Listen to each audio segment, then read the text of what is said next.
In a business, you can only work so hard. At some point, your next level has nothing to do with effort and everything to do with building people. Now, leadership isn't about working more hours, it's about building people up. And here's how I move founders from the operator in the business into the owner of the business by sharing with you actual tools that you can use to help develop your leadership team.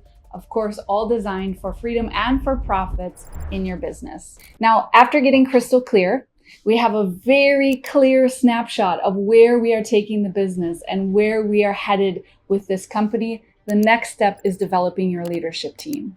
And Stephen Bartlett mentions this as part of his learning process, which is, quote, "My entire role switched from working hard to learning how to find talented people," unquote. Now, this is exactly what I'm speaking to. Our role needs to continuously change and develop. Now, when I work with a company, once we've done the financial investigation and get really clear on where we're taking that company, the next step is going to be leadership. Now, first, I must say, we have to know the difference between leadership and being a boss.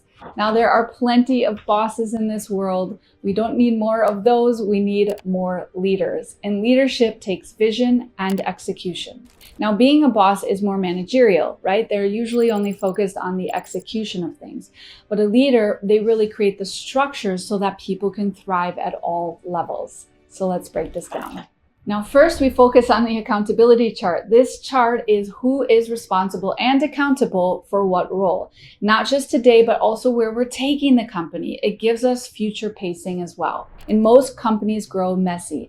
They hire fast, they mix responsibilities, and at some point, people are either doing too much or they're taking advantage of the chaos. Now, this accountability chart fixes just that. It defines the lanes. It reveals the leaks, and it gives you a roadmap of where you are going next. Now, again, this is literally our roadmap to growth, and it's also the system to profits. You're not too big or too small. Even if it is just you, we have to define the departments. And we need to know and understand who we're going to hire next. Maybe it's AI, and you need to leverage them or contract a freelancer or get your first hire. I have another video that dives deep into this. So if you're not sure what to do, click the video above. From there, I break down each position using something I call the 5 R's. Now, this is where we get granular. You're going to use this for your job specs, for hiring, for firing, for leadership development, and for career paths for your current employees. And this becomes part of your 20% strategy that you should be spending your time on.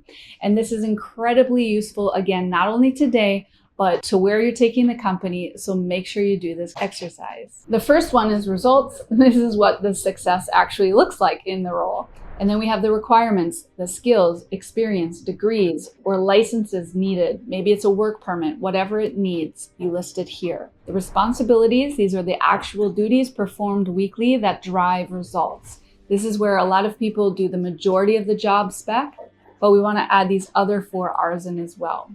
We also have the reporting authority. This is who they are going to report directly to, and it's also how performance is measured. And remuneration is the pay structure, and we want to put the minimums and the maximums of what you are willing to pay for this role. When you use this, something powerful happens.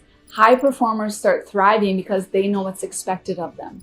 Low performers, they naturally kind of filter themselves out, and suddenly your culture becomes healthy and attractive for high achievers to work in. So let's talk about you next. Your role as the owner is going to evolve as well. Now, at first, you're probably operating in the business, you're doing the work, you're wearing all of the hats.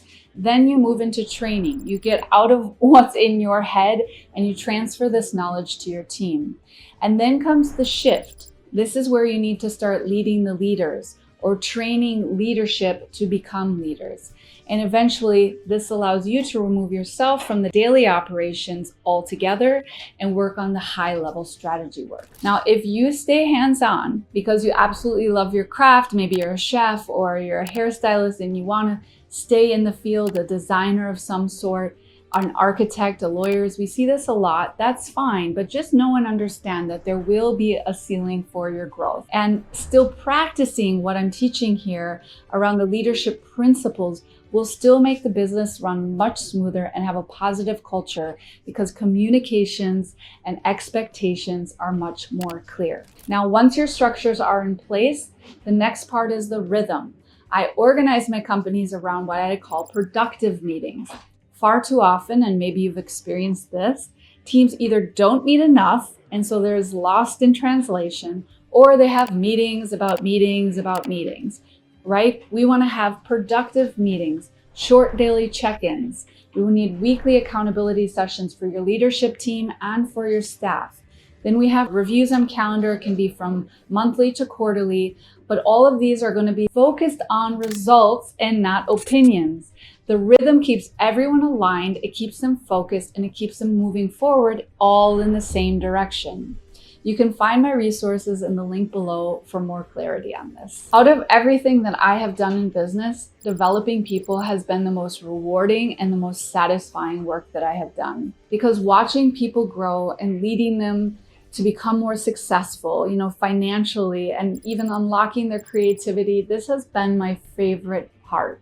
And the numbers, the systems, the marketing, it all matters, of course. But I believe that we do this so that people can flourish and have opportunities. And here's the reality check. Your team cannot grow if you are not growing. You cannot expect critical thinkers and self-development or initiative from people if you stop doing these things yourself. So if you are stagnant, they are going to mirror you or they're going to surpass you and leave altogether. So whether you are in restructuring or growing or just feeling stuck yourself, start back at the clarity. This is going to get you very clear on where you're taking and re-energize your own energy because we're all human. Even leaders are human as well.